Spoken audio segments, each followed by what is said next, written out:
بسم الله الرحمن الرحيم اللهم صل على محمد وعلى آل محمد وبارك وسلم تسليما كثيرا.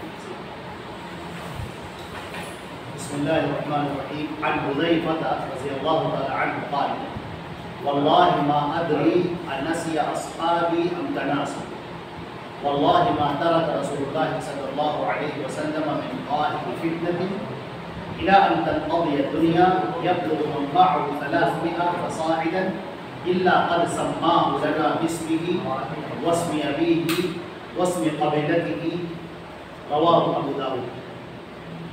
یہ حضرت حذیفہ رضی اللہ تعالیٰ عنہ کی روایت ہے. جو فتن کا باب چل رہا ہے کتاب الفتن کا، فتنوں کے سلسلے میں ہمارے نبی صلی اللہ علیہ وسلم نے خبردار کیا ہے اور قیامت تک آنے والی تمام امت کے سامنے بہت چیزوں کو روشن فرمایا ہے.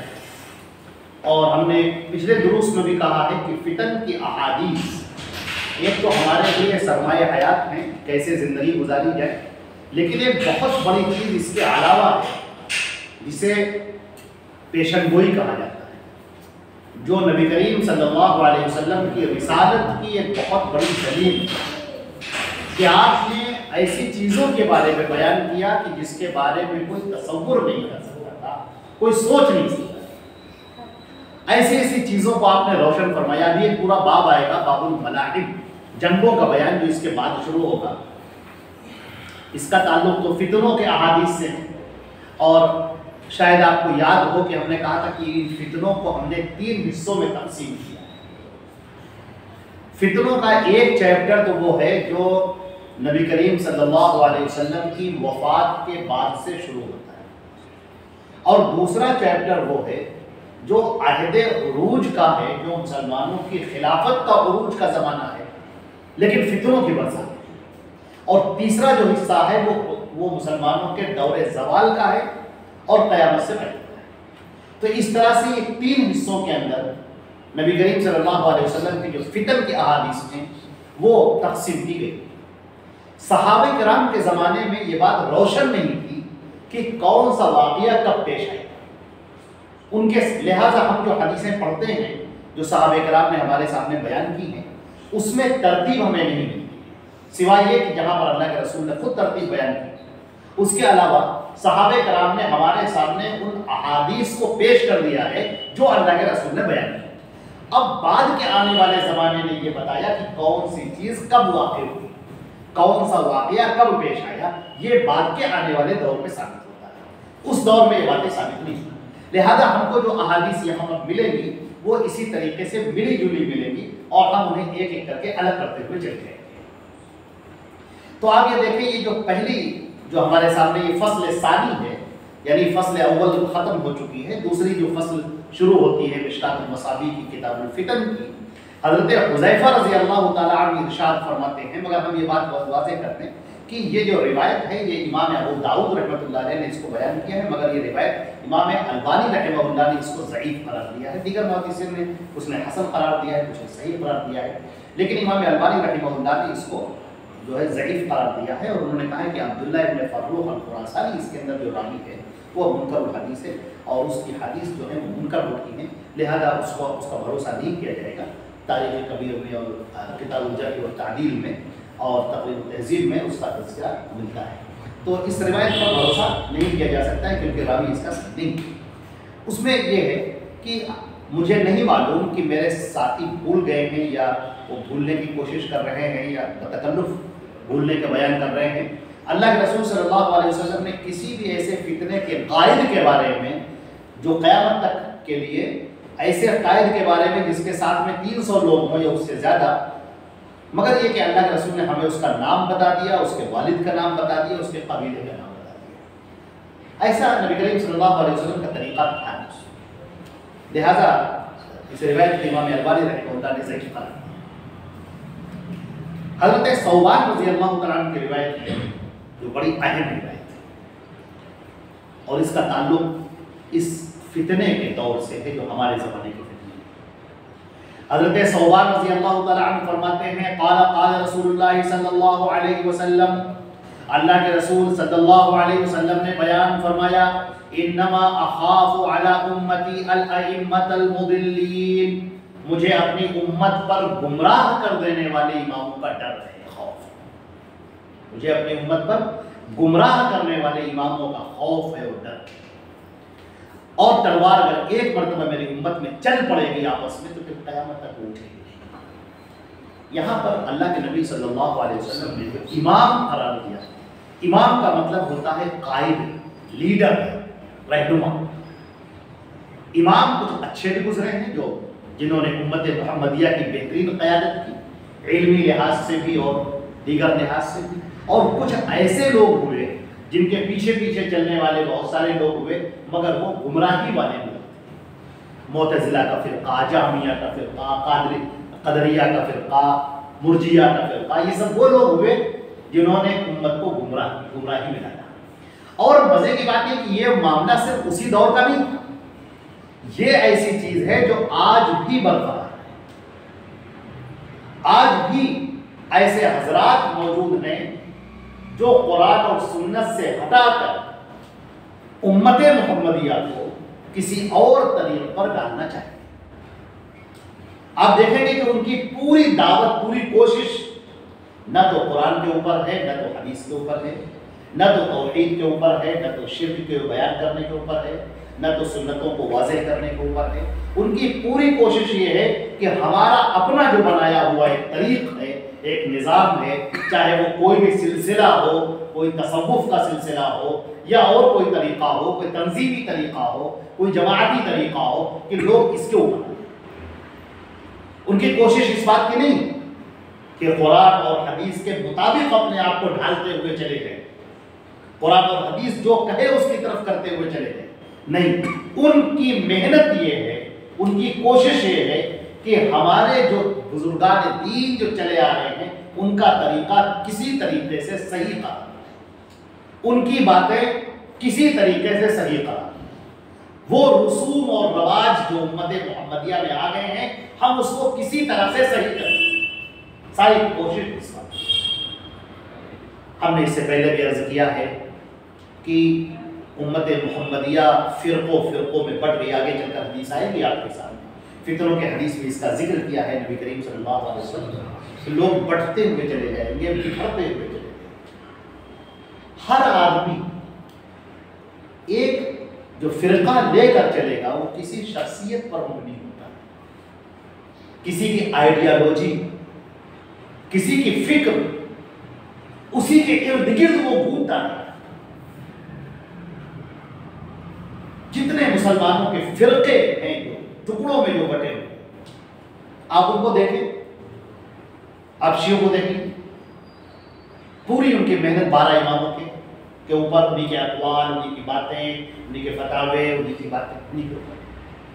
اور دیگر دیکھیں، بریلویت کا فرقہ دیکھ لیا، احمد رضا خان صاحب کے اوپر پورا قائم، بس ان کے فتاوے صحیح ہو جائیں، ان کی باتیں صحیح ہو جائیں، ان کے قول درست ہو جائے، جو طریقہ ہمارے ہاں چلا آ رہا ہے اسی کو کسی طرح سے ثابت کیا جائے، لولی لگڑی کیسی بھی دلیل ہو اس دلیل کو پیش کیا جائے اور لوگ خوش ہو جائیں کہ واہ واہ کیا کہنے، ہمارے پاس تو دلیل ہے۔ وہ دلیل کیسی ہے؟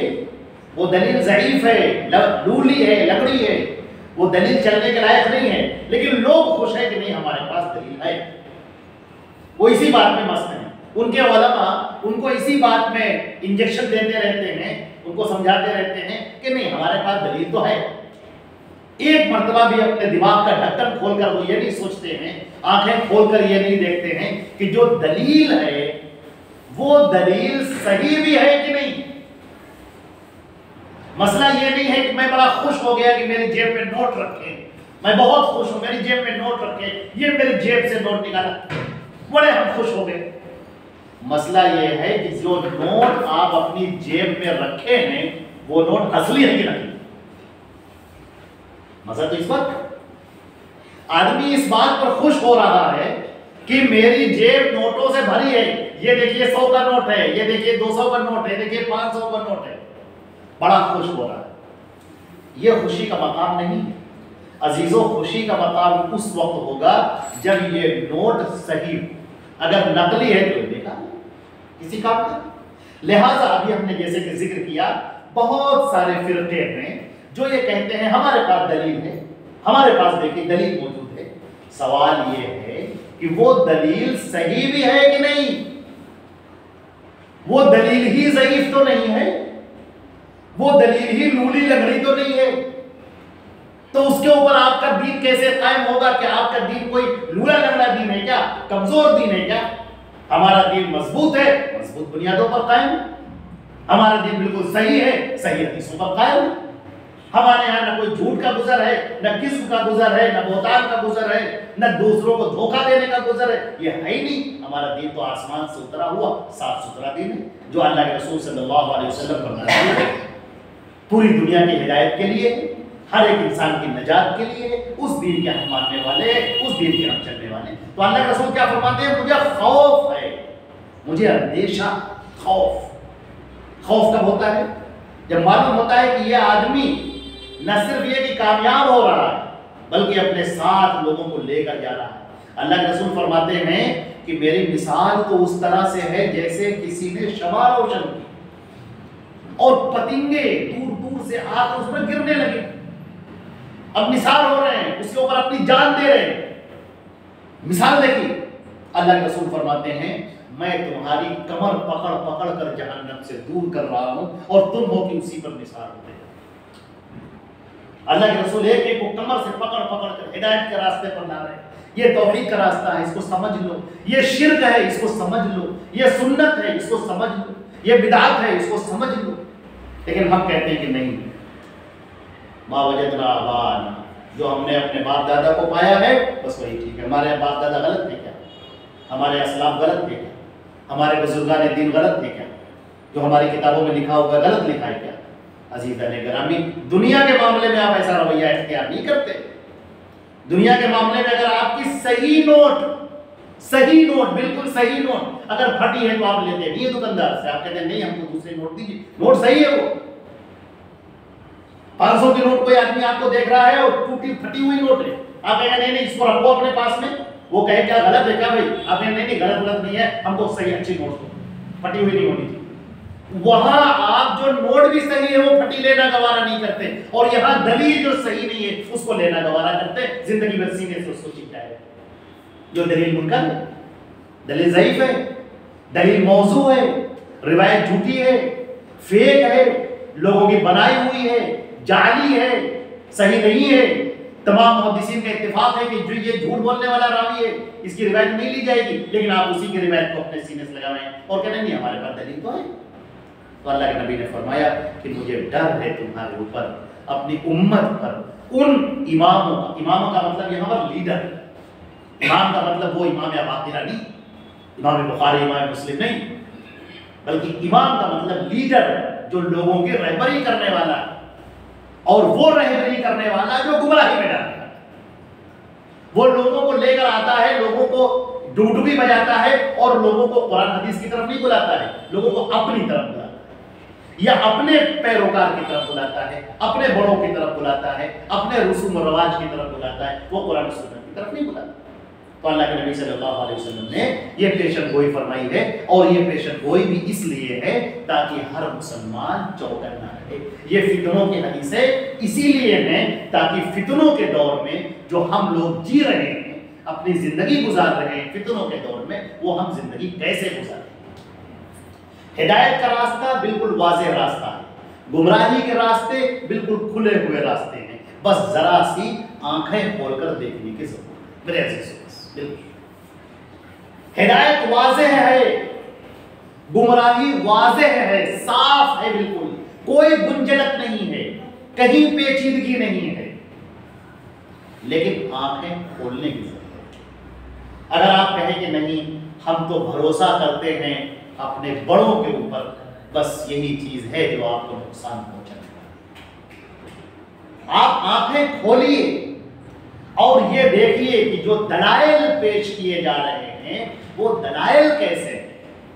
جو دلیل قوی کہہ کر آپ کے سامنے پیش کی جا رہی ہے، کیا وہ قوی ہے، وہ دلیل صحیح ہے یا وہ دلیل غلط ہے، راوی صحیح نہیں ہے، حدیث صحیح نہیں ہے، منکر ہے، اور آپ اس کو لیے ہوئے کیوں لیے ہوئے؟ آپ ذرا تھوڑی دیر کے لیے سوچ کے دیکھیے، کیوں لیے ہوئے ہیں؟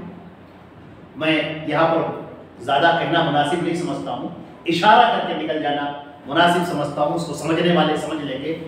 بہت بڑے بڑے لوگوں نے کتابیں لکھی تھی، موٹی موٹی کتابیں۔ وہ کتابیں کیوں لکھی؟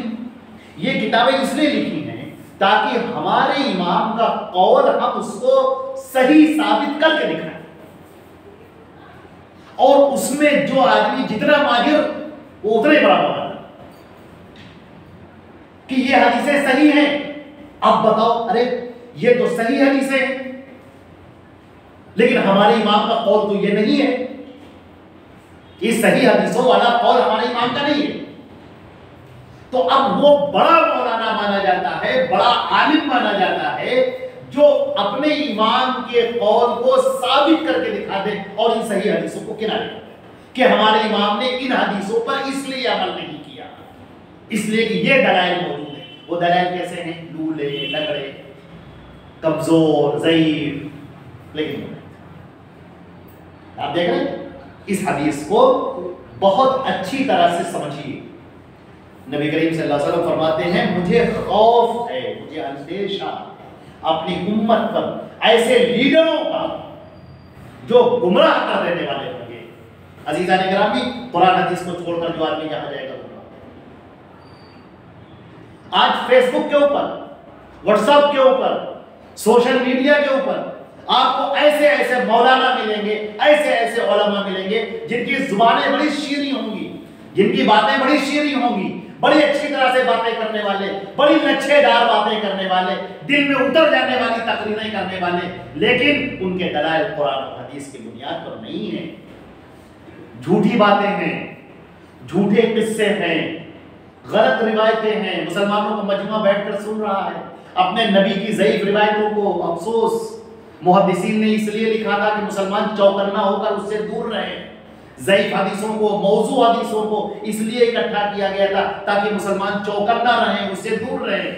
اور وہ مسلمانوں کا مجمع بیٹھا ہے اور وہ ہنس رہا ہے، مسکرا رہا ہے، خوش ہو رہا ہے۔ اللہ کے رسول کی وہ باتیں، اللہ کے رسول کے نام پر جھوٹ بول بول کر باتیں پھیلائی جا رہی ہیں، اور کسی کے اندر بھی اتنی ادنا غیرت نہیں باقی ہے کہ اس کا دل کڑ رہا ہو، اس کی آنکھ سے آنسو جاری ہو کہ کیا ہو رہا ہے۔ نبی کریم صلی اللہ علیہ وسلم نے فرمایا کہ میرے اوپر جھوٹ بولنا عام آدمیوں کے اوپر جھوٹ بولنے جیسا نہیں ہے۔ عام آدمی جو ایک دوسرے سے جھوٹ بول دیتے ہیں، میرے اوپر جھوٹ بولنا ویسا نہیں ہے۔ بہت سنگین مسئلہ ہے، انتہائی سنگین مسئلہ ہے، تمہارے ایمان کا خطرہ ہے۔ ایمان جا سکتا ہے ذرا سی بات پر۔ جس نے میرے اوپر جھوٹ بولا وہ اپنا ٹھکانہ جہنم میں بنا لے۔ سارے اعمال اس کے لپیٹ دیے گئے، ساری نیکیاں تو برباد ہو گئی۔ اللہ کے رسول کے نام پر جھوٹ بولا جا رہا ہے اور آپ تحقیق بھی نہیں کر، آپ اچھا بسا ہوگا آدمی کو معلوم ہوتا ہے کہ یہ جھوٹ ہے اور پھر بھی سن رہا ہے کہ ارے بھائی باتوں میں مزہ آتا ہے، بڑی اچھی باتیں کرتے ہیں۔ کیا اچھی باتیں کرتے ہیں بھائی؟ آپ کو اگر ایسی اچھی باتیں سننی ہے، ایسی تفریحی باتیں سننی ہے تو قصہ سنیے، کہانی سنیے، انٹرٹینمنٹ کے دوسرے ذرائع ہیں وہ آپ سنیے۔ آپ کو ہمارا رسول ہی ملا ہے جھوٹ بولنے کے لیے، ان کے اوپر تہمت لگانے کے لیے، ان کے نام پر جھوٹ پھیلانے کے لیے، اس دین کو برباد کرنے کے لیے۔ یہی تو چاہتا ہے شیطان مردود، یہی تو وہ چاہتا ہے کہ مسلمانوں کو اندر سے کھوکھلا کر دیا جائے، بالکل بالکل اندر سے کھوکھلے ہو جائے۔ اور یہ امت کیسے کھوکھلے ہو جائے گی؟ جب اپنے رسول کی شریعت سے دور ہو جائے۔ ایمان تو باقی نہیں، رسول سے تو وابستگی اس کی رہی نہیں گئی۔ اب وہ کسی پیڑ کا سہارا پکڑ لے، کسی کا بھی دامن پکڑے ہوئے ہیں، لوگ کہہ رہے ہیں فلاں کا دامن پکڑے کے جنت میں چلے جائیں گے۔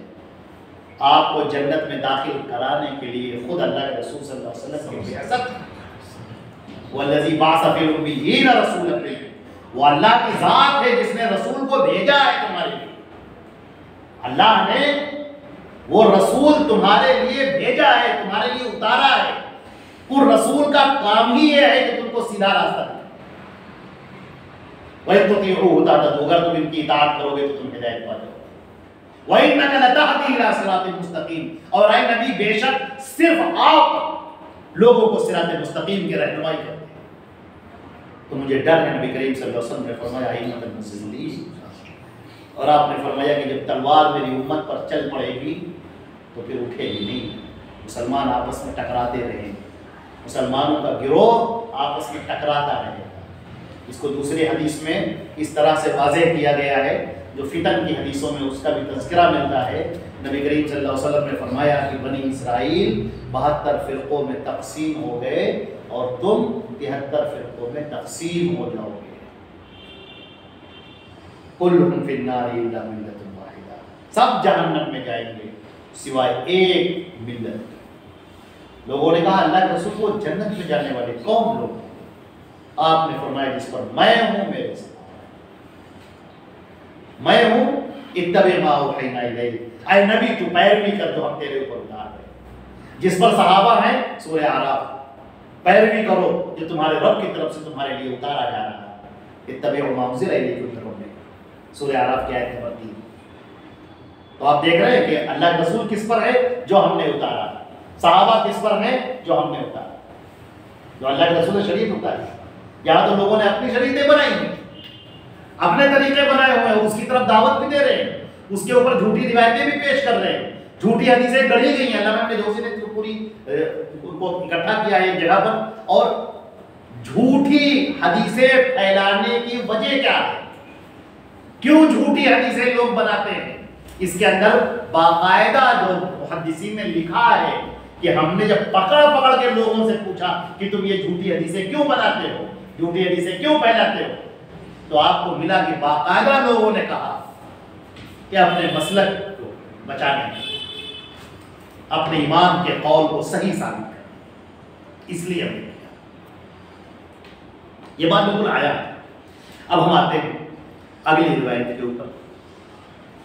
ہم نے ابھی آپ کے سامنے عرض کیا تھا کہ ہمارے صحابہ کرام نے جو حدیثیں پیش کی ہیں ان کے سامنے ترتیب نہیں تھی، کون سی بات کب ہوگی انہیں نہیں معلوم تھا۔ انہوں نے اللہ کے رسول کی حدیثیں سنی، ہم تک پہنچا۔ بعد کے دور نے ثابت کیا کہ کون سی حدیث پہلے ہوئی، کون سی حدیث بعد میں ہوئی، کون سی حدیث اس کے بعد میں ہوئی، یہ بعد کے دور اس کو ثابت کرتے چلے۔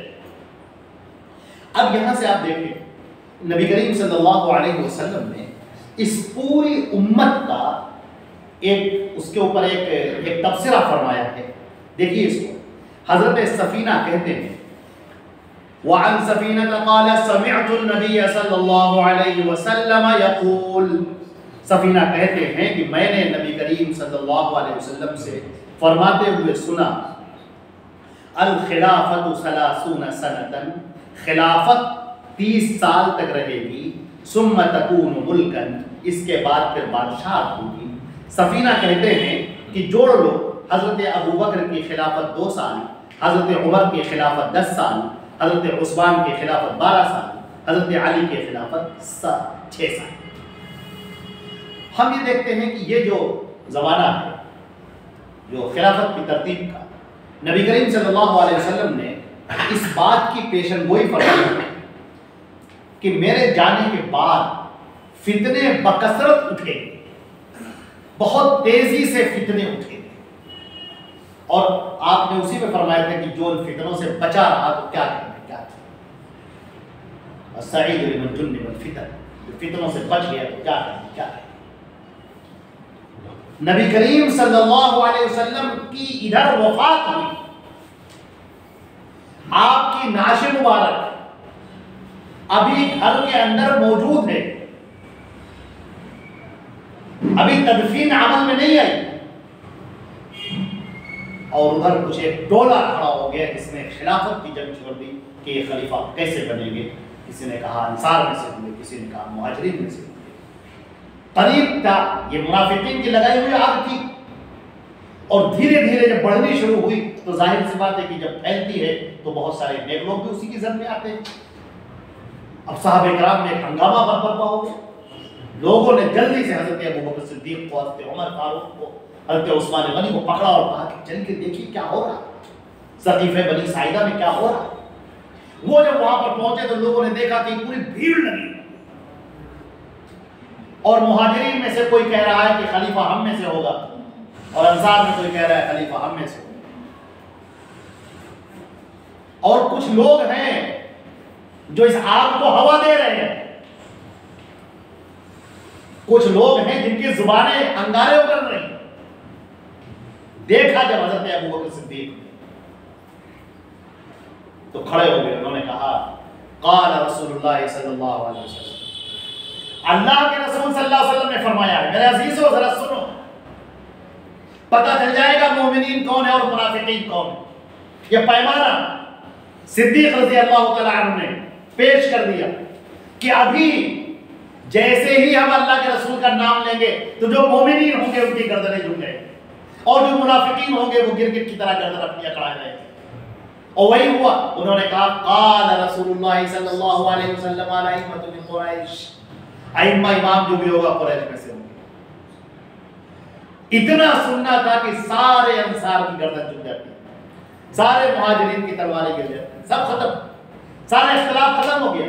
وہ جو لوگ چاہ رہے تھے کہ ابھی تلواریں جل جائیں، خون بہنا شروع ہو جائے، ایک فتنہ شروع ہو جائے اور ہم کو خوب ہنسنے کا موقع ملے، وہ سب ختم۔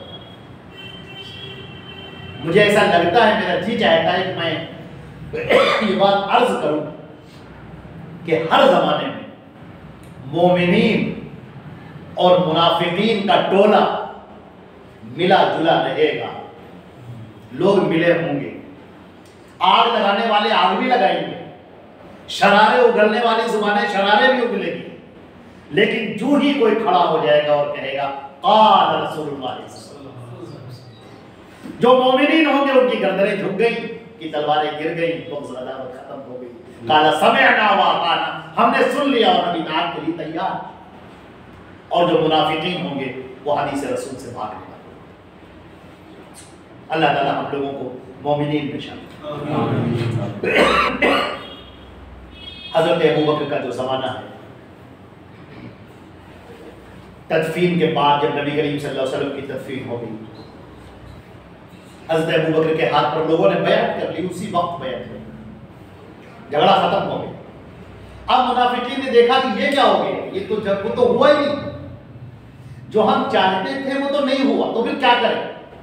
تو مدینے سے باہر نکلے، ابھی تو دارالخلافہ ہے، اب تو یہاں فوجیں تعینات ہیں، صحابہ کرام تعینات ہیں، شمشیر لے کر کھڑے ہوئے، دور کی علاقے۔ اب وہاں پر جا کر وہ کیا فتنہ پھیلاتے ہیں کہ چلو دیکھیے ذرا سا یہودیوں کی ذہنیت دیکھیے، وہ مسلمانوں کو دینداری کی راہ سے گمراہ کرتے ہیں۔ اگر مسلمانوں سے کہتے ہیں کہ آپ نماز نہ پڑھیے تو کہیں گے عجیب آدمی ہے، نماز کیوں نہ پڑھے؟ اگر کہیں توحید چھوڑ دی، کہیں کیسے توحید چھوڑ دیں؟ اگر کہیں بتوں کی پوجا کیجیے، کیسے بتوں کی پوجا کریں؟ لیکن نہیں، دیکھیے کیسے سازشیں ہیں، وہ کھڑے ہوتے ہیں، کچھ لوگوں کو بہکاتے ہیں اور کہتے ہیں کہ زکوٰۃ جو ہے وہ صرف اللہ کے رسول کے زمانے میں تھی، اب زکوٰۃ فرض نہیں ہے، اب ختم ہو گئی، اسلام کا حصہ نہیں، جبکہ صحیح احادیث موجود ہے، بنی الاسلام علی خمس، اسلام کی بنیاد 5 چیزیں، نماز کا پڑھنا، زکوٰۃ کا ادا کرنا، زکوٰۃ کی ادائیگی فرائض۔ یہ فتنہ پھیلایا اور ارتداد کا فتنہ شروع ہوا، لوگ مرتد ہونے لگے، انہوں نے کہا اللہ کے رسول دنیا سے گئے، اب ہم کیا کریں گے، ہماری رہنمائی کرنے والا کون، ختم۔ یہ باقاعدہ طور پر محنت ہوئی اس کے پیچھے، باقاعدہ بیٹھ بیٹھ کر محنت ہوئی، کانوں میں پھونکا گیا، سمجھایا گیا، اللہ کے رسول سے دور کرنے کی ساری پلاننگ پہلے بھی تھی اور آج بھی ہے۔ آج منکرین حدیث کے نام سے کچھ لوگ ہیں جو یہی کام کر رہے ہیں، غلام گیلانی برق ہوئے، راشد شاز ہوئے جو آج کل کے ہیں یہاں کے دلی کے، جاوید احمد غامدی صاحب ہوئے، یا اور اس طرح کے بہت سارے لوگ ہیں جو بڑے سلو پوائزن دے کر آپ کو حدیث رسول سے دور کر، بس سارا مسئلہ ختم، آپ رسول سے کاٹ دیجئے آدمی گمراہ ہو جائے گا، ختم۔ جیسے وائر ہے، اپنے پلگ سے جب آپ اس کو لگاتے ہیں تو وہ حرکت کرتا ہے، آپ پلگ سے اس کو نکال دیے، بات ختم، کچھ کرنے کی ضرورت تھی۔ منکرین حدیث کا اس زمانے میں بھی یہی معاملہ تھا اور آج بھی یہی معاملہ ہے، رنگ اس کے بدلے ہیں، چولے بدلے ہیں، پیران بدلے ہوئے ہیں، لیکن ہے وہی، شراب پرانی ہے، لیبل نیا ہے چیز وہی۔ ان لوگوں نے ارتداد کا فتنہ اس موقع پر سیدنا ابو بکر صدیق رضی اللہ، اور میں آپ کو بتا دوں، یہاں پر عرض کر دینا چاہیے، ادھر رومیوں کا لشکر چلا آ رہا تھا مسلمانوں پر حملہ کرنے کے لیے، جہاں پر جیش اسامہ روانہ کیا گیا تھا، ادھر مسیلمہ کذاب کھڑا ہو گیا تھا، نبوت کا دعویٰ کر دیا۔ ایک طرف مسیلمہ کذاب کھڑا ہے، نبوت کا دعویٰ کیا، اس کی فوجیں ہیں، اس کے لوگ ہیں، ادھر ارتداد کا فتنہ پھیلا ہوا ہے، لوگ مرتد ہو رہے ہیں، ادھر زکات دینے والوں کا فتنہ پھیلا کہ ہم زکات نہیں دیں گے، اور ادھر جیش اسامہ روانگی کے لیے تیار ہے، اور معلوم ہو رہا ہے کہ روم کی فوجیں ہیں۔ حضرت عمر فاروق رضی اللہ تعالیٰ عنہ جیسی عظیم شخصیت، بے انتہا نڈر، بہت بہادر، بہت جری، وہ بھی حضرت ابوبکر صدیق سے کہنے لگے کہ ذرا سا توقف کر لیجیے، تھوڑی نرمی اختیار کر لیجیے، ہم ایک ساتھ اتنے فتنوں کا مقابلہ نہیں کر سکتے۔ یہ حضرت عمر فاروق، اس موقع پر حضرت صدیق اکبر رضی اللہ تعالیٰ عنہ کا جو ایمان بیدار ہوتا ہے، اور جو تاریخی جملہ انہوں نے کہا، انہوں نے کہا عمر اشجاعا فی الجاہلیت وخوانا فی الاسلام، جاہلیت میں تو بڑے بہادر بنے پھرتے تھے، اور اسلام کے اندر اس طرح سے بزدل۔ اللہ کی قسم، اَيُنْقَصُ الدِّينُ عَلَىٰ حَيٍّ، دین کے اندر ادنا قدر بیوت کر دی جائے اور میں زندہ رہوں، یہ ہو نہیں سکتا۔ میں زندہ رہوں اور میرے سامنے دین کا ادنا حصہ برباد کیا جا رہا ہو، میں اپنی آنکھوں سے نہیں دیکھ سکتا، میں لڑوں گا، ڈٹوں گا، مقابلہ کروں گا۔ اور صدیق اکبر کا وہ فیصلہ ہوتا ہے امیر المومنین کا۔ جیش اسامہ بھی روانہ ہوا، اور ادھر خالد بن ولید کی کمانڈنگ میں مسیلمہ کذاب سے بھی لڑا، جس میں حضرت واقعی بھی شریک ہے، اور ابو جہل کے وہ لڑکے سیدنا عکرمہ رضی اللہ تعالیٰ عنہ وہ بھی شریک ہے۔ مسیلمہ کذاب سے جڑنے کے لیے مرتدین سے فتنے کے لیے اٹھتے ہیں۔ جب چاروں طرف یہ فوجیں اور مسلمانوں کا یہ جلغار کرتا ہوا لشکر پوری قوت کے ساتھ آگے بڑھتا ہے، تو لوگوں کی ہمتیں ایسی پست ہو گئی۔ حضرت ابوبکر صدیق رضی اللہ تعالیٰ عنہ کے وہ جرأت اور وہ ان کا جم جانا دین کے اوپر، اللہ، یہ بالکل ایک بے نظیر ہے، اور ہمارے سامنے ایک ایسی مثال ہے جو ایک مومن صادق کی مثال ہے۔ آج بھی ضرورت ہے اسی ایمان کی، زندگی تو آئی ہے، آج نہیں تو کل ختم ہوگی، موت کا فرشتہ تو آئے گا ہی، آج نہیں تو کل آئے گا، اسے تو آنا ہی ہے، لیکن ہم اپنی آنکھوں سے دین کو برباد ہوتے دیکھتے ہیں۔ ہم دیکھ رہے ہیں ہماری آنکھوں کے سامنے کفر ہو رہا ہے، شرک ہو رہا ہے، بدعتیں ہو رہی ہیں، خرافات ہو رہی ہیں، جاہلی رسم و رواج ہو رہی ہیں، اور ہم کچھ کہہ نہیں پا رہے۔ کیوں نہیں کہہ پا رہے؟ یہ دوست ہے ہمارا، کہیں خفا نہ ہو جائے، یہ رشتہ دار ہمارا ہے، کہیں ناراض نہ ہو۔ یہ کون سی بات ہے؟ کیسے آپ مومن ہیں جو حق بات آپ کہہ نہ سکیں؟ ارے کہنا ہے اس بات کو، اپنی بات پیش کرنی ہے آپ کو، اور آپ وہ بھی نہ کر سکیں۔ اللہ، یہ قربانی دینے کا دن ہے، قربانی دینا، جو آدمی آگے بڑھے اور قربانی کے لیے تیار ہے۔ حضرت ابوبکر صدیق رضی اللہ تعالیٰ عنہ کے خلافت، سیدنا عمر فاروق رضی اللہ تعالیٰ عنہ کے خلافت، پھر حضرت عثمان غنی رضی اللہ تعالیٰ عنہ کی خلافت، اور پھر حضرت علی رضی اللہ تعالیٰ عنہ کی خلافت۔ حضرت عثمان غنی رضی اللہ تعالیٰ عنہ کی خلافت کا جو زمانہ ہے، وہ فتنوں کے پھوٹ پڑنے کا زمانہ ہے، جیسے لاوا اندر اندر پکتا رہتا ہے اور پھر ایک دم سے وہ پھوٹ پڑتا ہے۔ حضرت ابوبکر نے جس جرأت کے ساتھ اور پامردی کے ساتھ فتنوں کا مقابلہ کیا، وہ ایک اپنے آپ میں مثال ہے۔ اور ان کے بعد حضرت عمر فاروق رضی اللہ تعالیٰ عنہ جب امیر المومنین بنے اور انہوں نے جو فتنوں کا مقابلہ کیا، وہ اپنے آپ میں بے مثال ہے۔ حضرت عثمان غنی رضی اللہ تعالیٰ عنہ کے زمانے میں، حضرت عمر فاروق رضی اللہ عنہ کو جو یہ 10 سال کا زمانہ ہے، شروعات کا زمانہ آپ کا ضرور ایسا رہا جس میں آپ کو کچھ محنتیں کرنی پڑی۔ اس کے بعد کا جو زمانہ ہے وہ صرف شاندار اور تنظیمی زمانہ ہے۔ منافقین اور جو یہودی تھے وہ سب اپنی سازشوں کو لے کر بلوں کے اندر ڈوبتے تھے، بلوں کے اندر چلے گئے۔ اس لیے کہ حضرت عمر فاروق رضی اللہ تعالیٰ عنہ کی وہ تلوار ہمیشہ شمشیر بے نیاب رہتی، اور اس طرح کی کوئی حرکت کرنے والوں کو بخشتی نہیں، فوراً ان کا سر قلب کر دیتی، سر گردن سے اتار لیتی تھی۔ لہذا وہ جو بزدل قسم کے لوگ تھے وہ بنوں کے اندر چلے گئے، لیکن وہ اندرون سازشیں کرتے ہیں، اندرونی طور پر، اور یہ سازشیں اس زمانے میں پھوٹی جب حضرت عثمان غنی رضی اللہ تعالیٰ عنہ کا جو آخری زمانہ ہے، ان کے 12 سال خلافت کا جو آخر کا زمانہ ہے، اس موقع پر وہ پھوٹی، وہ منافقین ظاہر ہو گئے، اپنے آپ کو خوارج کہنے والے بھی ظاہر ہو گئے، جنہوں نے حضرت علی رضی اللہ تعالیٰ عنہ کے نام سے ایک نیا مسلک ایجاد کر دیا، مذہب ایجاد کر دیا، اللہ کے رسول کے نام پر جھوٹ بولنے کا سلسلہ پورا جاری کر دیا۔ امام مسلم رحمۃ اللہ علیہ نے اپنے مقدمے کے اندر اس کو بڑی وضاحت کے ساتھ بیان کیا۔ لوگ ختم ہوتے جا رہے ہیں، صحابہ کرام دھیرے دھیرے اٹھتے جا رہے ہیں، حضرت ابو بکر کا زمانہ، حضرت عمر رضی اللہ عنہ کا زمانہ، صحابہ کرام اٹھتے جا رہے ہیں، جنگوں میں شہید ہوتے جا رہے ہیں، ختم ہوتے جا رہے ہیں، حضرت عثمان غنی رضی اللہ عنہ کا زمانہ، دھیرے دھیرے صحابہ اٹھتے جا رہے ہیں، اب بہت کم رہ جاتے ہیں۔ حضرت علی رضی اللہ عنہ کا زمانہ، حضرت علی کو گھیر لیا ان منافقین نے چاروں طرف سے، اپنے آپ کو نمازی کہنے والے، مسلمان کہنے والے کہ ہم تو نمازی ہیں، ہم تو اللہ رسول پر ایمان لانے والے ہیں۔ وہ کہتے ہیں تم نے ایسا کہا، فتح نہیں کہا، پھر باہر نکلتے ہیں، پھر وہی باتیں کرتے ہیں۔ جب پوچھا جاتا ہے کیا تم نے یہ بات کہی، وہ اللہ کی قسمیں کھاتے ہیں، ہرگز نہیں، ہم نے ایسی کوئی بات نہیں کی۔ یہ زمانہ ہے شر پسندی کا زمانہ، اللہ کے رسول نے اس کی ہدایات فرمائی، بیان کی، ایسا ہوگا، ایسے لوگ آئیں گے تمہارے سامنے۔ پھر کیا کیا ہے؟ ان کے معاملے کو چھوڑو، اللہ کے حوالے کرو، کیا کر سکتے؟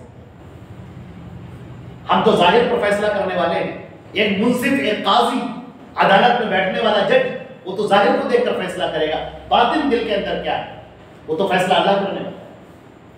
لہذا آپ دیکھتے ہیں کہ خلافت تو لوگوں سے قائم ہوتی ہے، لوگوں کے دلوں کے اندر اترتی ہے، اسلام کی وہ محبت، اسلام کا وہ احترام، اسلام کی وہ طاقت جو دلوں کے اندر اترتی ہوئی ہے، یہ ہم دیکھتے ہیں کہ حضرت علی کے دور تک آتے، حضرت عثمان کے دور سے کمزور ہوتی ہے اور حضرت علی کے دور تک آتے آتے دھیرے دھیرے ختم ہو جاتی ہے۔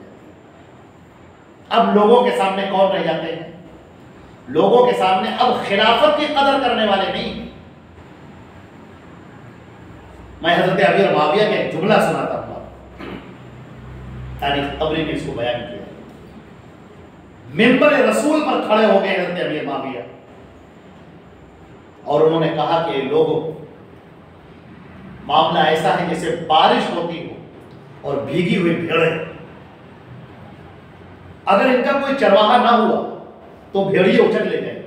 اے میرے پروردگار، میں نے یزید کو جو خلیفہ بنایا ہے، اگر مسلمانوں کے بہتری کے لیے بنایا ہے تو اسے قائم کرنا، اور اگر میں نے اسے لالچ میں بنایا ہے، اپنے بیٹے کی محبت میں بنایا ہے، تو پروردگار تو اسے ختم کر دے، اسے خلیفہ نہ بننے دے۔ یہ سمجھ لیے انہوں نے اپنا کلیجہ نکال کر دل کا۔ حضرت امیر معاویہ کا جب زمانہ آیا ہے تو یہ وہ زمانہ ایسا نہیں رہ گیا تھا، جو عوام کی جو اکثریت تھی، اس کے اندر وہ لوگ سازشی فتنے والے پھیلے ہوئے لوگ، حضرت امیر معاویہ کی نگاہیں دیکھ رہی کہ یہ وہ لوگ ہیں جو تلواروں کے عادی ہیں، یہ وہ لوگ نہیں ہیں کہ ان کے سامنے آپ دین کی باتیں کریں اور ان کی آنکھوں سے آنسو جاری ہو جائے، وہ تو لوگ رخصت ہوتے چلے گئے، ایسے لوگ تو کم رہے۔ اب جو ہمارے سامنے لوگ ہیں، ان کے سامنے تلواریں کام آتی ہیں۔ چنانچہ جس دن حضرت امیر معاویہ خلیفہ بنے، سن 41 ہجری میں، جس وقت وہ خلافت کے اوپر بیٹھے، اسی دن سے جو ان کا پہلا فرمان آتا ہے کہ جو اللہ کے رسول کے نام پر جھوٹی حدیث بیان کرے اس کا سر پہلے ختم۔ کوئی جھوٹی حدیث پھیلانے والا، اب سارے لوگ دبک گئے، اب وہی لوگ باقی رہ گئے جو واقعی محدثین تھے، جن کو واقعی اللہ کے رسول کی حدیثیں معلوم تھی۔ انہیں کون سا ڈر، انہیں کون سا خوف، وہ تو اللہ کے رسول کی حدیثیں پھیلانے والے۔ لیکن وہ جو جھوٹ پھیلانے والے تھے، اگر انہوں نے ثابت نہ کیا اپنی سندوں کو تو یہ سر باقی نہ رہے گا۔ زندگی کی وہ آخری شام ہوگی جب تم نے قال رسول اللہ کہا اور جھوٹی حدیث پھیلا دی، سر اتار لیا گیا۔ یہ آپ دیکھ رہے ہیں، عمارت کے نتیجے میں فساد ہوگا، یہ آپ نے بیان کیا۔ اور یہ فساد کا جو اشارہ تھا اس امت مسلمہ نے اس کو بہت اچھی طرح سمجھا. اللہ کے رسول کی اس حدیث کو لوگوں نے بہت اچھی طرح سے سمجھا. آپ نے اشارہ کیا تھا کہ خلافت جائے گی پھر بادشاہت آئے گی، اس بادشاہت کے نتیجے میں عوام الناس کے اندر فسادات برپا ہوں گے. ان فساد کو تم کو پکڑنا ہے. لہذا ہمارے صحابہ کرام کی بڑی جماعت، محدثین کی بڑی جماعت وہ کھڑی ہو گئی اور مقابلہ کرنے کے لیے. چنانچہ سب سے بڑا جو معاملہ تھا وہ یہ کہ اللہ کے رسول کی لائی ہوئی شریعت کو بگاڑ دیا جائے. لہذا یہ لوگ کھڑے ہو گئے اور انہوں نے کہا کہ اس پر ہم آنچ نہیں آئے. لہذا حدیثیں پھیلائی گئی. وہ لوگ جو ابھی تک جنگ کر رہے تھے اب وہ اللہ کے رسول کی حدیثیں پھیلانے لگے. وہ جو میدان میں جا کر جنگ کیا کرتے تھے اب ان کا کام میدان جہاد میں نہیں رہا. ان کا کام یہ رہا کہ تم حدیثیں پھیلاؤ، حدیثوں کو برپا کرو. میدان جنگ میں جانے کے لیے دوسرے لوگ ہیں، وہ وہاں پر محنت کریں گے، تم یہاں پر محنت کرو. اس کا نتیجہ یہ ہوا کہ آپ دیکھتے ہیں کہ حدیثوں کے ذخیرے تیار ہوتے، کتابیں تیار ہوتی. حضرت ابو ہریرہ کا صحیفہ موجود ہے، سعد بن ابی وقاص کا صحیفہ موجود ہے، عمرو بن العاص کا صحیفہ موجود ہے، سمرہ بن جندب کا صحیفہ موجود ہے. یہ سب تیار ہوئے. کیوں؟ اس لیے کہ وہ فساد پھیل رہا ہے لوگوں کے درمیان. اس پر بند لگانے کے لیے ضروری ہے کہ شریعت کی حفاظت کے لیے لوگ تیار ہیں. چنانچہ حضرت امیر مومنین حضرت امیر معاویہ رضی اللہ تعالی عنہ نے وہ کام کیا ہے جو واقعی ایک بادشاہ ہی کام کر سکتا ہے. وہاں پر اگر وہ نرمی اختیار کی جاتی اور وہ روا روی کا طریقہ اختیار کیا جاتا کہ نہیں صاحب چلو چھوڑ دیا جائے، چلو رحم کھایا جائے، تو صحیح نہ. پھر وہ جو بگاڑ پیدا ہوتا تو پھر وہ سدھرنے کا کام نہیں تھا. لہذا اس دور کی جو ضرورت تھی وہ حضرت امیر معاویہ نے خوب اچھی طرح سے سمجھی. اور اسی لیے ہم دیکھتے ہیں، صرف ایک بات کہہ کر اپنی بات کو ختم کرتے ہیں کہ حضرت امیر معاویہ رضی اللہ تعالی عنہ وہ ہیں جن کو خود نبی کریم صلی اللہ علیہ وسلم نے گورنر بنایا. حضرت ابوبکر کے زمانے میں گورنر بنایا. حضرت عمر فاروق رضی اللہ تعالیٰ عنہ نے سارے گورنروں کو ایک جگہ سے دوسری جگہ پر چینج کرتے تھے، یہاں سے وہاں، وہاں سے یہاں، ہر ایک کو بھیجتے تھے. حضرت امیر معاویہ کو کبھی ٹچ نہیں کیا. حضرت عثمان غنی رضی اللہ تعالیٰ عنہ کو تو رشتہ داری کبھی ٹچ نہیں کیا. 12 سال اسی طریقے سے وہ قائم رہے. اب جو جنگ ہوئی جس کا ہم تذکرہ کر چکے ہیں، اس سے پہلے کی احادیث میں، فصل اول کی احادیث میں حضرت امیر معاویہ اور حضرت علی کی جنگ کے سلسلے میں، اور اس کے اوپر ہماری ایک پوری تقریر بھی موجود ہے، واقعہ کربلا کا تاریخی پس منظر. اس عنوان کے تحت تقریر ہے. آپ سے ہماری گزارش ہے کہ اس کو آپ ضرور سنیں. کس طریقے سے حضرت امیر معاویہ نے کام کیا ہے، کس طریقے سے حضرت علی اور امیر معاویہ کی جو جنگ ہوئی وہ کس کے نتیجے میں، کون وہ لوگ تھے جو دونوں کو الگ الگ کرنا چاہتے تھے.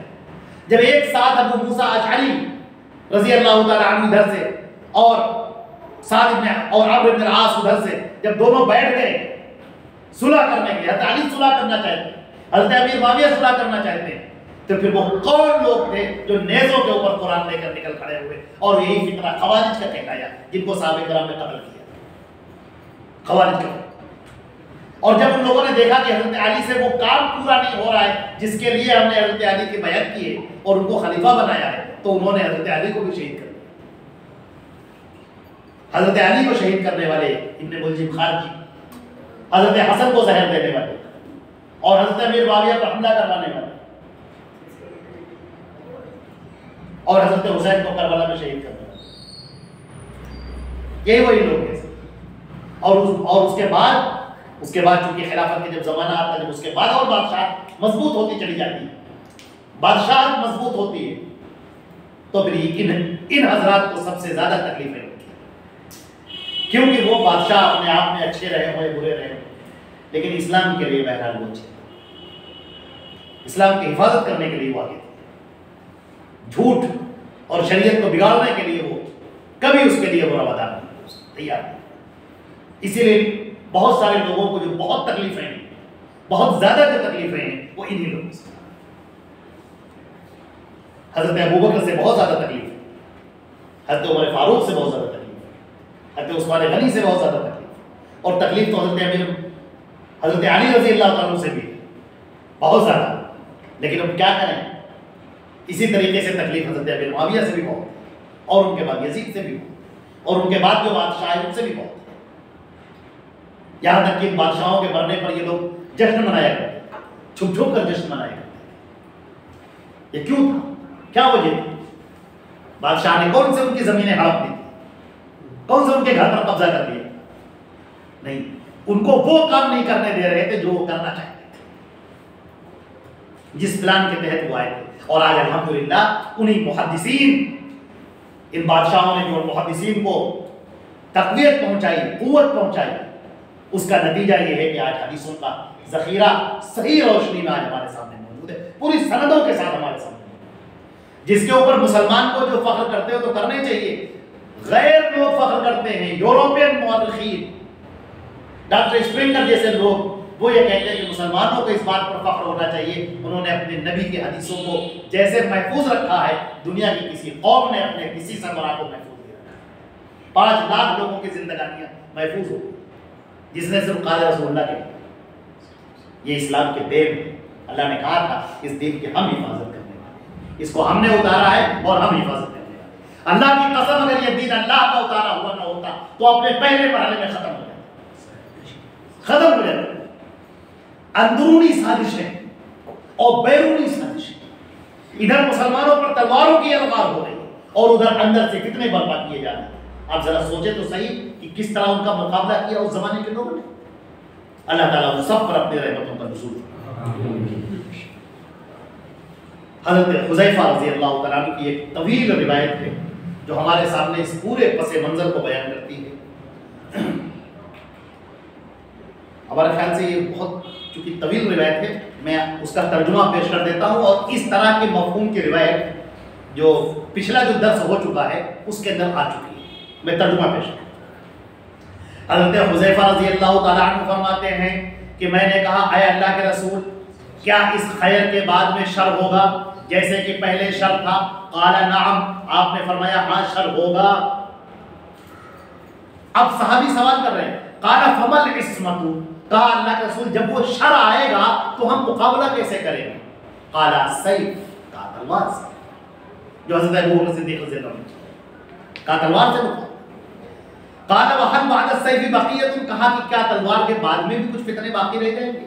آپ نے فرمایا ہاں، جب بادشاہت ہوگی اور اس کے نتیجے میں بہت سارا فتنہ اور فساد ہوگا، اور پھر اس صلح ہو جائے گی، لیکن وہ صلح ہوگی خیانت کے ساتھ۔ صلح ہوگی، لوگوں نے کہا ہاں ہاں ہم نے مان لیا ہمارے بادشاہ، ہم نے مان لیا، ہم نے آپ کے ہاتھ پر بیعت کر لیا۔ اس زبان میں تو کہہ دیا، دل نے نہیں مانا، اور جب دل نے نہیں مانا تو پھر اس کے سلسلے میں وہ جھوٹی باتیں پھیلانے شروع ہو گئی۔ ایک بہت بڑا گروہ تھا جس نے اس کے پیچھے کی کوششیں کی ہیں، اللہ تعالیٰ محدثین کو جزائے خیر عطا فرمائے، انہوں نے ان سب کے کان پکڑ پکڑ کر ان کی زندگیوں کو محفوظ کر دیا کہ یہ ہے، پکڑو اس آدمی کو، اس کو دیکھو یہ ہے کون، یہ وہ کون شخص ہے، اس کو دیکھو، یہ وہ ہے جو فتنہ پھیلانے والا، ان کے نام محفوظ تاکہ لوگ چوکے۔ صحابہ کرام کے یہاں تو جھوٹ نہیں تھا، صحابہ کرام تو سچ بولنے والے لوگ تھے، وہ تو بربلا اظہار کر دینے والے لوگ تھے، وہ ڈرنے والے خوف کھانے والے لوگ نہیں تھے، لیکن صحابہ کرام کے ساتھ میں رہ کر ان کے نام کا فائدہ اٹھا کر پھیلانے والے لوگ، جب جن سے صحابہ کرام نے براءت کا اظہار کیا اور ان کی گردنیں اڑائی تھی، خوارج تھے۔ میں نے پوچھا پھر کیا ہوگا؟ آپ نے فرمایا کہ پھر گمراہی کے داعی کھڑے ہوں گے۔ دیکھیے حدیث کی یہ جو پیشن گوئی ہے جس کو حضرت امیر معاویہ نے خوب اچھی طرح سے سمجھا تھا، ان کے زمانے میں اور ان کے بعد کے دور میں بہت رہا ہے۔ گمراہی کے داعی کھڑے ہوں گے، تو اگر زمین میں کوئی بھی خلیفہ ہو، چاہے وہ تیری پیٹھ پر کوڑے مارے اور چاہے تیرا مال لے لے، مگر تو اس کی اطاعت کر۔ اسی لیے صحابہ کرام نے کہا، کیونکہ ان کو معلوم تھا کہ ان سے فائدہ کیا ہونے والا ہے، یہ مقاصد کیا ہے۔ صحابہ کرام کی جماعت کو سمجھ رہی تھی۔ آج آپ دیکھیں، آج بہت سارے لوگ کھڑے ہو جاتے ہیں، حضرت امیر معاویہ کو برا بھلا کہہ رہے ہیں، یزید کو برا بھلا کہہ رہے ہیں۔ یہ کیا مقصد ہے اس کا؟ امیر معاویہ کو برا بھلا کہہ کر کیا ملے گا انہیں؟ اس لیے کہ امیر معاویہ کو برا بھلا کہہ کر وہ شخصیت صحابیت کو مجروح کرنا چاہیے۔ صحابی کون ہے؟ پھر حضرت امیر معاویہ پر معاملہ تھوڑے رکے گا، ایک صحابی مجروح ہوا تو پھر دوسرا اسی جیسا ہے، پھر تیسرا اسی جیسا، پھر چوتھا اسی جیسا، دھیرے دھیرے سارے صحابہ مقرون ہو جائیں گے، لے دے کر چند صحابی بچیں گے جن کی روایتیں بڑی قلیل ہوں گی، حدیثیں ختم ہو جائیں گی۔ جس آدمی پر آپ بھروسہ نہیں کر سکتے ہیں تو اس کی باتیں کیسے مانیں گے؟ اس کا نتیجہ یہ ہوگا کہ صحابہ کرام کو مجروح قرار دے دو۔ یہ بڑی دور کی سازش ہے۔ آپ کو چھت گرانی ہے تو ایک طریقہ یہ ہے کہ یہ اٹھائیے، اس کو مارنا شروع کیجیے، اور ایک طریقہ یہ کہ یہاں نہ کیجیے نا کا طریقہ ہے، وہ پلر وہاں رکھا ہے، وہ پلر وہاں ہے، اس کی جڑ کاٹیے۔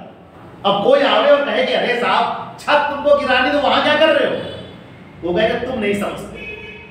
ذہانت اسی کا نام ہے، عقل مندی اسی کا نام ہے۔ ہم یہ یہاں سے جب پلر گرائیں گے، یہ دونوں پلر گرے نہیں کہ چھت رات سے نیچے گرے۔ جو لوگ اس بات کو سمجھتے ہیں وہ اسی لیے حضرت امیر معاویہ رضی اللہ تعالیٰ عنہ اور دیگر جو صحابہ کرام ہیں ان کی حفاظت کے لیے آگے آتے ہیں، ان کے اوپر لگائے ہوئے الزامات کو دور کرنے کے لیے آگے آتے ہیں، اس لیے کہ ہمیں معلوم کہ معاملہ صرف امیر معاویہ کا نہیں ہے، وہ تو ٹارگٹ کی ابتدا ہے۔ وہاں سے دھیرے دھیرے حضرت ابو ہریرہ آ گئے، معلومات، حضرت انس آ گئے، عبداللہ ابن عمر آ گئے، عبداللہ ابن عباس آ گئے، کون بچا؟ مکثرین صحابہ سب سے پہلے ٹارگٹ کیے گئے۔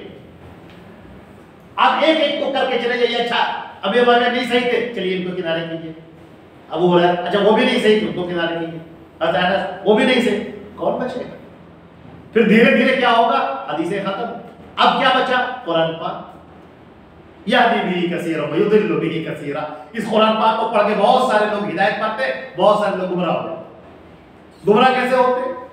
گمراہ اس لیے ہوتے ہیں کیونکہ نبی کا کام ہے یعلمہم الکتاب، نبی کا کام ہے قرآن سکھانا، اور جو نبی نے جو پیش کیا صحابہ نے اس کو پہنچایا ہم تک۔ یہ چھت گرا دو، اسلام پورا گر گیا۔ آپ یہ ہے اس کے پیچھے کی سازش، یہ آپ سمجھ لیں بہت اچھی طرح۔ اسی لیے نبی کریم صلی اللہ علیہ وسلم فرمایا روئے زمین پر کہیں کوئی خلیفہ ہو، روئے زمین پر کہیں پر بھی، کوئی ضروری نہیں کہ وہ مدینہ منورہ میں، روئے زمین پر کہیں بھی خلیفہ ہو، اشارہ ہے تو اشارہ کی طرف حضرت امیر معاویہ روئے زمین پر کہیں بھی خلیفہ، اور اس کے بارے میں کتنی باتیں پھیلائی جا رہی، سنو، چاہے تمہارا مال لے لے اور تمہاری پیٹھ پر کوڑے میں ظلم، اگر ظلم بھی کر تب بھی اس کی طرح، کیوں؟ یہ اتنے سخت الفاظ کہہ دیے گئے تاکہ وہ بات ذہن میں آنی ہی نہ، اور اگر کہیں خلیفہ نہ ہو تو پھر تم مر جانا اس حال میں کہ چاہے پیڑ کی جڑ پکڑ کر تم کو اپنی زندگی کاٹ دینی پڑے۔ میں نے کہا اللہ کے رسول اس کے بعد کیا ہوگا؟ اچھا ایک جملہ دیکھیں یہاں پر، جب کوئی خلیفہ نہ ہو تب کیا کرنا؟ جب کوئی خلیفہ نہ ہو، نبی کریم صلی اللہ علیہ وسلم کے زمانے سے لے کر اور ہمارے زمانے تک صرف اب یہ دور چل رہا ہے جس میں مسلمانوں کا کوئی خلیفہ نہیں۔ اس سے پہلے کا پورا زمانہ خلیفہ اچھا رہا، برا رہا، جوان رہا، بوڑھا رہا، نیک رہا، برا رہا، خلیفہ مسلمانوں کا امیر المومنین رہا۔ لیکن حدیث کی انٹرپریشن وہی ہے، ایک ایسا زمانہ آئے گا جب کوئی خلیفہ نہ ہوگا، تب کیا کرنا؟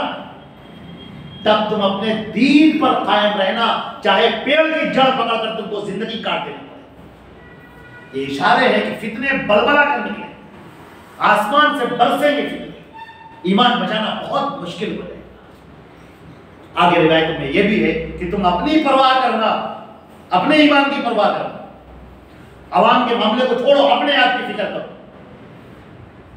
آپ نے فرمایا کہ اگر ایک جڑ کاٹ کی پکڑ کر تم کو زندگی گزارنی پڑے تو زندگی، میں نے پوچھا پھر کیا ہوگا؟ آپ نے کہا پھر تو دجال نکلے گا، اس کے ساتھ میں ایک نہر ہوگی اور ایک آگ ہوگی، جو اس کی آگ میں گر جائے گا اس کا اجر لازم ہو جائے گا، اس کے گناہوں کو معاف کر دیا جائے گا، اور جو اس کی نہر کو اختیار کرے گا اس کا گناہ لازم ہو جائے گا، اس کے اجر ختم کر دیے جائیں گے۔ میں نے کہا پھر کیا ہوگا؟